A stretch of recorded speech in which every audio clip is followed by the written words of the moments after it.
Did you know that miracles are not supernatural? No. I've actually discovered that miracles have an anatomy to them. It's a structure that all of us can understand. The reason that most people do not experience miracles on a regular basis has nothing to do with luck or God's favor or not being special enough. It's because we're trying to pour water in a cracked container or glass.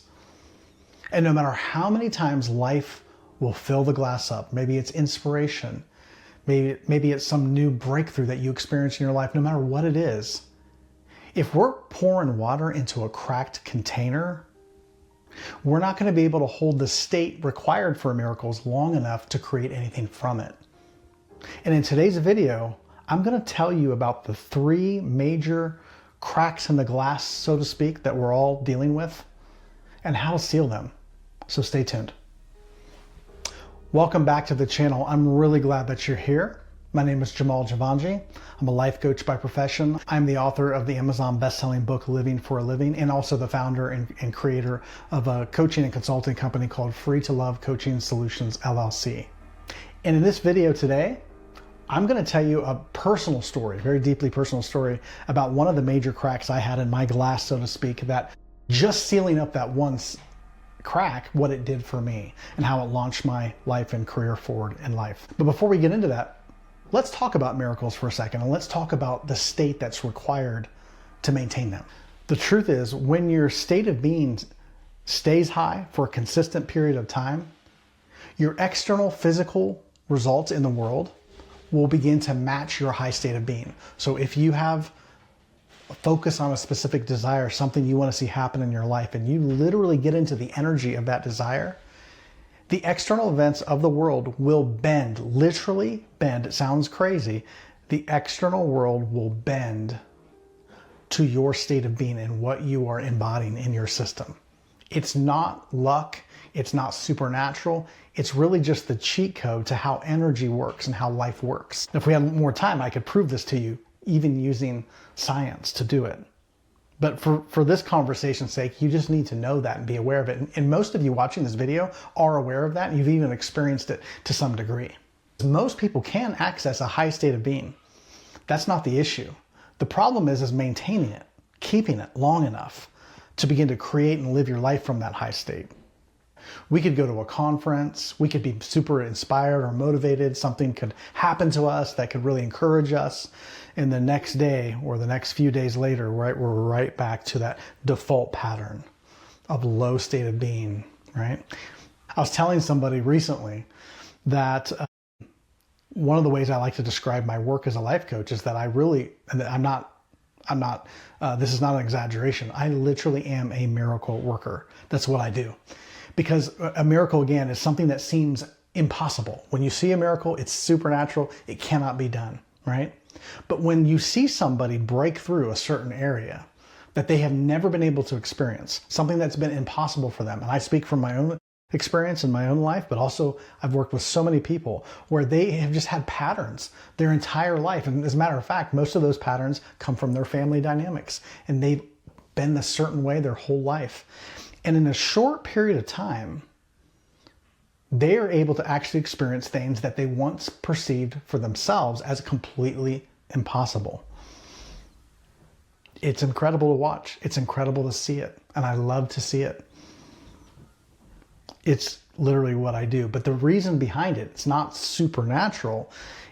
We just help people access a high state of being. Okay? So again, if we're not able to maintain a high state of being, living a life of miracles is going to be really challenging for us. And the reason we can't do that is because most of our life force energy, the water, so to speak, our life force energy, is leaking out of the vessel, right? So the water is your energy, your vital life force energy. And the vessel is your inner mechanism. It's your body-mind construct. And if we're leaking water out of that, it's going to be a problem. So let's talk about the three quote-unquote cracks in the glass, so to speak. What's the first crack? The first crack in the glass is this. Majority of people are trying to make the right decision, right? That's the vast majority of us. We want to just make the right decision. And that presupposes that there is a right decision, right? I hear people say this all the time. I don't know if I made the right decision. I think I made a mistake. That was a problem. I shouldn't have done that, right? This all presupposes that there is a right decision and there's a wrong decision. And I know this might sound shocking, but I'm here to tell you that there is no such thing as a right decision or a wrong decision. I want you to hear that. There's no such thing as a right decision or a wrong decision. There is simply decisions. Some decisions you'll make in life are more aligned with your truth, with your heart and really what you're wired to do. And some decisions in life are not in alignment. There are more aligned and less aligned, but there's no such thing as right or wrong decisions. So I always tell people, stop trying to make the right decision. The moment you try to figure out what the right decision is, you will have fear that you made the wrong decision. It's like a shadow, right? That, because of day, there's night. If you try to make a right decision, there will always be wrong decisions. And how do you know which is which, right? It's a complete colossal waste of energy and time trying to figure that out. There's a really renowned energetic coach. Her name is Lenka Latunska, and probably pronouncing her name incorrectly, but she often says this, and I love it. I've adopted it for myself. One of the things that she often says is stop trying to make the right decision and just make your decision right. Isn't that cool? Let me say that again. Stop trying to make the right decision. Just make your decisions right. Now, what do I mean by that? Well, okay. So when you make a decision, it's because that decision in the moment seemed more aligned to what your core desires are or what you actually are inspired to do. So as soon as you make a decision, you put everything there is into that decision as if there's no other decision. And I talked about this on a previous video about really what the word decide means. And I won't repeat that here. You can watch that video on my channel. I would encourage you to go to that video about really, most of us have never really made a true decision in our life. I think that's the title of it. And you can look that up and it's very eye-opening, right? So instead of trying to make the right decision, just make the decision you make right. Now I'll illustrate what I mean by this, okay? So, and let's go back to history, right? We've heard of Christopher Columbus or Cortez or some of these early explorers or folks that discovered the quote unquote new world, right? Well, remember what they did? You've heard the stories. When they arrived into the new world, they had a crew with them. They actually burned the ships. Why did they do that? Why did they burn the ships? Because these explorers knew that it was not going to be easy. That when they got to this new world, they were going to face challenges that were going to cause folks to question their decision to even come here in the first place. This is how the majority of people think. They make a decision, they hope they made the right decision, and then when things get difficult, the money runs out, there's opposition, whatever it is, we start to question it. Is this the right decision? Am I doing this right? Did I choose the right path? Right? And that questioning and that indecision and that is literally when your state tanks. So when you burn the ships, there's no other options. There's no plan B. You just burnt the ships. So you made the decision to come here, so now you're here. And so now you're all in. When you start to do that, that's a massive sealant to a crack. That's where we're leaking energy. Because the more you question your decision, the more you're leaking vital life force energy. So I'll tell you about when this happened in my own life. And this is a powerful example of when this happened. Now, I won't share my whole journey with you, but I was going through a season of transition many years ago, and I was transitioning from one career path. It was like a 2 to 3 year transition. It wasn't just a one-time thing, but I was making a transition from one career path to something completely new. And in this new career path, I wanted to be a writer, a speaker, and I wanted to travel. I knew that was in alignment with my highest core desires as a being. Now, I also needed to earn an income and make some money and pay the bills. And we were in a season of our life at that time where money was not coming in. And I had some blockages in my life, and that's a whole other conversation. I was stuck and lots of things that were happening. So I had a friend who worked as a teacher at a very prestigious school in my city that I was living in. And I'm a love for teaching. I love to be with people. I'm really good in educational settings. I love to break things down and communicate. And so A friend of mine was like, you'd make a great teacher. Why don't you just come in and sub, because they knew I needed some extra money at the time. And so I agreed to become a substitute teacher. Now, I got to tell you that this school was, now, if I was going to take any job in the world, one of my most like tempting jobs to ever take would be teaching, because I love people and I love to teach and I love to break things down and impact people's lives. And teachers, first of all, impacted my life massively in high school. And so this was a school which had a high school, and I was excited about the prospect. So if there was one job that would have really enticed me, it would have been that job. Not only that, I was going through an economic difficulty, and so the fact that I could actually have a job that paid me every 2 weeks on a regular basis seemed really appealing to me. So I started substitute teaching at this school. And I had, opportunities to substitute teach 2, 3, 4 times a week. This school looked like something out of Harry Potter. It was elaborate. The school was meticulously designed. It was designed for folks in the upper income echelon. I think it was, at the time, this was many years ago, I think people paid like 50 grand. Kids, these are like kindergarten through 12th grade. Like, people were dropping 50 grand to go to the schools. How in demand and prestigious it was. The lockers looked like something out of Harry Potter, right? It looked like Hogwarts, it was just mahogany wood and beautiful, ornate campus. And all the classes were reduced to about 10 students. So these were like ideal class sizes. And there was a plan that each student had that was just designed for their success. And kids did so well. It was, if you're a pure teacher that wanted to just truly deal with or teach in the best environment, this was it. This was it. And I had been subbing there for quite a bit of time, several months, a year goes by. And there was an opening in a history. So like, if I was going to teach anything, I would teach history. I'm a passionate student. I love history. Turns out this veteran history teacher who'd been there 20 years up and retires. And they were scrambling and needed to fill his position pretty quickly.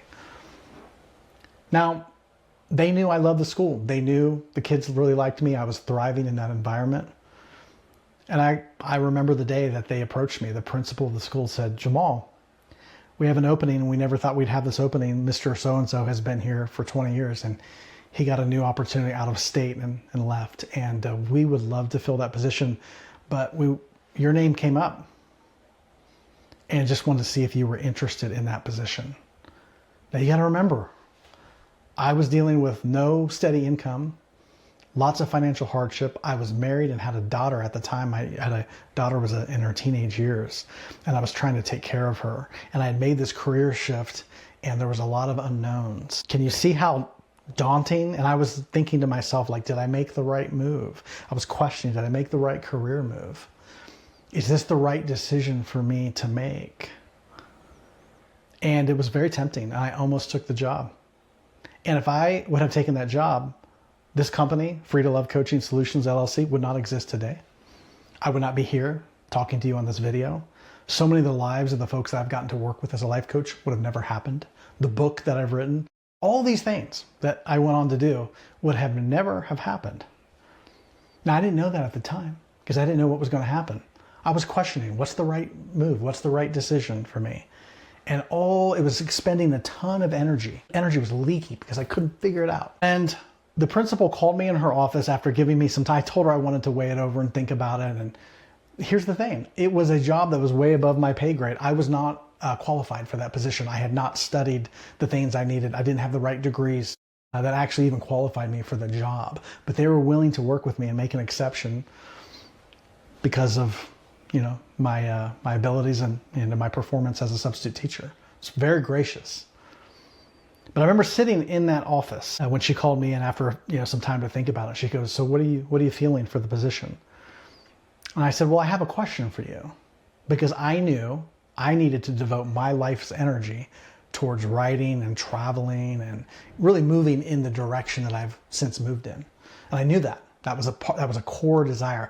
I knew if I got bogged down in a 9-to-5 position like that it would really take me out of my alignment with what I wanted. The problem is there was no money, so to speak, in the direction I had chosen, and this job provided stability and a 9 to 5 and a steady paycheck. So when I asked her, I said, is this a full-time position? And she said, no, it's not. And I kind of breathed a little lightly because I thought, oh, maybe I'll have some time to do what I still want to do and maybe do this part-time. She goes, it's not a full-time, it's more than full-time. It's your life. If you take this job, you have to be so invested, all in. It's way more than full-time. It'll be your life. It's a calling. And she kind of explained it that way. I knew that, but I needed to hear her say it. And when she said that, I knew that the most aligned decision I could make was actually taking the least predictable path by walking away from that once-in-a-lifetime opportunity at that amazing school and to go down a path where there was a lot of unknowns, a path where I didn't know if I could make it, but I knew what my heart was telling me. And I chose to turn that job down. And a lot of people said, Jamal, that's not the right decision. You're making the wrong decision. And they had reason to even doubt that. They had reason to doubt me, for sure. They had a lot of good explanation. But I knew in my heart, this is the only decision. This is the most aligned decision for me. And I'm going to make that decision right. I'm not going to make the right decision. I'm just going to make it right. By being all in. I burned the ships. That turned out to be one of the most pivotal seasons of my life because I stopped trying to make the right decision. That had been wasting so much of my focus. I was in limbo. I was stuck, right? And I just made the decision right. And so much energy came back to me. And it propelled me in the direction where I am today. The second crack, so to speak, in the vessel, in the glass, and this is a very common one, and probably the one I see the most in my coaching work, it's a dysregulated nervous system. Yeah, dysregulated nervous system. In order to live a life of miracles and produce miracles, you have to maintain a high state of being. And when you have a nervous system that's dysregulated, and the default setting of that nervous system is fight or flight, stress, to be worried about the future, to be worried, unresolved things from the past, all of those things going on, your state of being you cannot maintain a high state of being. It's because the nervous system is dysregulated. So it's only when we learn how to regulate, deeply regulate the nervous system that we can move into naturally a high, abundant, inspired state of being on a default day in, day out basis. This takes time. It's a process. It takes a lot of intention and it takes work. And unless a person is willing to do that work, they just keep going back to their default dysregulated state where they don't feel safe in their body. They don't feel safe in their emotions. They feel dysregulated. They're blocked energetically. And until this gets rectified, and unless this gets rectified, you will not be able to hold a high state of being long enough to literally create a life of miracles. And that's one of the things I strongly encourage. And when I work with somebody, most people don't even know they have a dysregulated state. It's become so normal for them. But when you experience nervous system regulation, life feels absolutely amazing. It feels possible. You stop checking out of life. You stop reacting. You start living. And this is one of the major pillars that we work on in my signature 90-day program called the Energy Acquisition System. But we can talk more about that later. But nervous system regulation, right? That is a massive crack in the vessel where we leak a lot of the energy that we need to hold a high state. So simply put, you can meditate, you can fill the glass, you can inspire and motivate yourself and have all these experiences. But if your nervous system has not been healed and regulated, you will always go back to the dysregulated state. So what's the third crack? And this one is much more subtle and much more widespread. And I witness this all the time. Some of the best people that I know struggle with this one, right? The third crack that keeps us leaking, gushing life force energy that prevents us from living a life of miracles is this: criticism and judgment. Let me say that again. Criticism and judgment will tank the energy that you need to create a high level life with a high state of being, with high energy that you need to produce what quote unquote are miracles, what other people would call miracles. You'll be able to do that effortlessly if you do not have a critical or judgmental state of being. When we're criticizing somebody or judging them, even silently or inwardly, even mentally, all we're doing is projecting our own insecurities. A lot of this is not conscious. All we're doing is projecting our own insecurities onto others. Now, if you know how energy works, right? Whatever you give off, whether it's an action or thought process, whatever you're doing, right, is energy being sent out. And when you send out energy, guess how much, what's the percentage of that energy coming back? That's right, 100%. 100% of the energy you send out is coming back to you. So when you judge or criticize other people, you're projecting your own limitations on them, and that energy of those limitations, it will always come back to you in some way, shape, or form, and they will reinforce your own insecurities back to you, keeping you stuck with mental frameworks that keep you small and limited. Does this make sense? I see this happen all the time. Most people are not aware of it. This is how judgment and criticism comes back to you. Right? And it keeps you small, and it keeps you leaking energy, it keeps you in a state of resistance. When you get a proper glimpse of who you are and what you're capable of, you will stop judging people and criticizing them, and you'll let people be how they are. You'll take your energy and maintain a high state of being. See, the criticism and judgment that you are giving out becomes your inner environment. It's like living in a dumpster thinking that you're gonna like smell really good. No, the inner environment, how you perceive other people in the world, is how you perceive yourself. So when you stop judging other people and criticizing them and bring it back to your own state and how you may be affected and learn how to tend to that, you will learn how to cultivate a high state of being internally. Now again, this is a process. It doesn't happen overnight. It's part of what we do in the coaching work, but it's vital. It's vital. But that's the third crack that keeps most of us stuck in a low state of being. Which one of these cracks is affecting you in your daily life the most? Is it the first crack, right? Always trying to figure out what the right decision is, not sure if you made the right decision. Maybe you haven't learned how to just make your decisions right. You're trying to make the right decision. Maybe that's the one. Or maybe your nervous system is dysregulated. Yeah, you're doing all the right things, but you just, as soon as you get some time to yourself, you start to worry and fret and be scared. You feel unsupported. You feel unsafe. I don't know what it is for you. What's your default setting? Is it a dysregulated nervous system? Or is it the third crack? Do you find yourself being angry, frustrated, upset with other people, being critical and judgmental? Which is it for you? Because if that's something that you struggle with, that's where your energy is going. If I see somebody who's just struggling in life, hitting ceilings, it's one of those three cracks. Almost 100% of the time. Almost 100% of the time. Which is it for you? So please, if this video has been helpful, I would really appreciate it. And this is something that's so easy for you to do. And it also will help you, and I'm not joking with this, when you give back from a high state of being, it comes back to you. One of the ways you can do that is like this video, subscribe to the channel, put in the comment section. I'd like to hear from you. Tell me, which one of these cracks have you struggled with and wrestled with? Which ones are affecting you? It's super powerful. And just the awareness alone will really propel you a long way when it comes to creating a life, a high level life where miracles just become a way of being for you. It's going to be amazing when people just come to you. And I've had people do this to me. Jamal, why do all these things happen to you? Right? Why are all these breakthroughs happening to you? I've had folks I work with, my clients, where people literally, their families start to say, wow, amazing things are happening to you. Why? How did this happen?